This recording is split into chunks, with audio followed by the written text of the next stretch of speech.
नमस्ते यहाँहरू सम्पूर्णलाई मेरो यो युट्युब च्यानलमा हजुरहरू सम्पूर्णलाई स्वागत गर्न चाहन्छु। सर्वप्रथम म आभार प्रकट गर्न चाहन्छु यहाँहरूको निरन्तर माया र सहयोगको लागि। यसरी नै निरन्तर माया र सहयोग गरिरहनुहोला।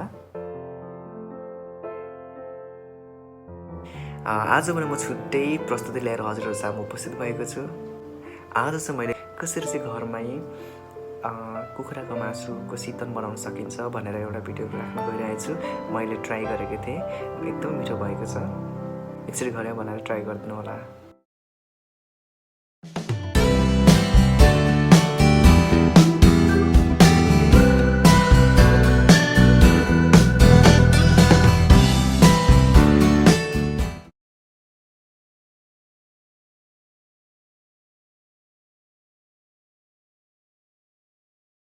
सर्वप्रथम हामीलाई चाहिन्छ ताजा कुखुराको मासु, त्यस पछाडि धनियाँको पाउडर, रातो धुले खुर्सानी, बेसारको धुलो, गरम मसलाको धुलो, लसुन र अदुवाको पेस्टलाई मैले मसिनो गरी पिसेर राखेको छु।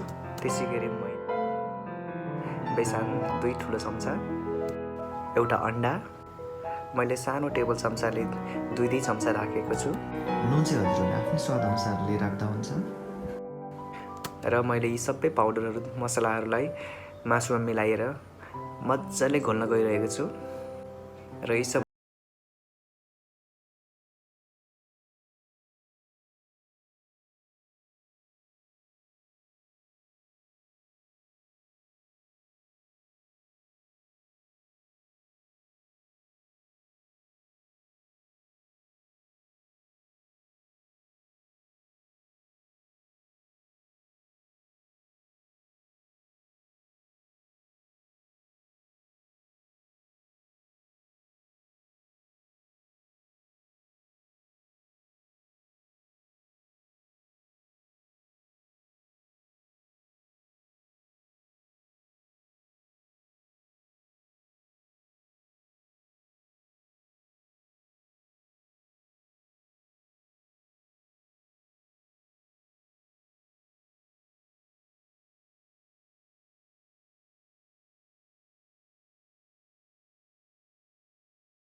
मासुलाई मजाले तेलमा मिलाएर राख्ने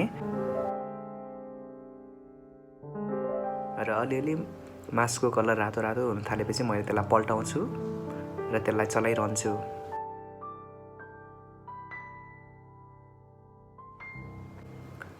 र यसरी हाम्रो स्वादिष्ट मासु तयार भइसकेको छ। अब यसलाई हामी चिसोसँग तातोसँग लिन सकिन्छ। र यसरी तपाईँहरू पनि घरमा एकचोटि बनाएर ट्राई गर्नुहोला। र यसरी मैले चिकनको मासुको शीतन बनाएको छु। अत्यन्तै मिठो भएको छ। धन्यवाद।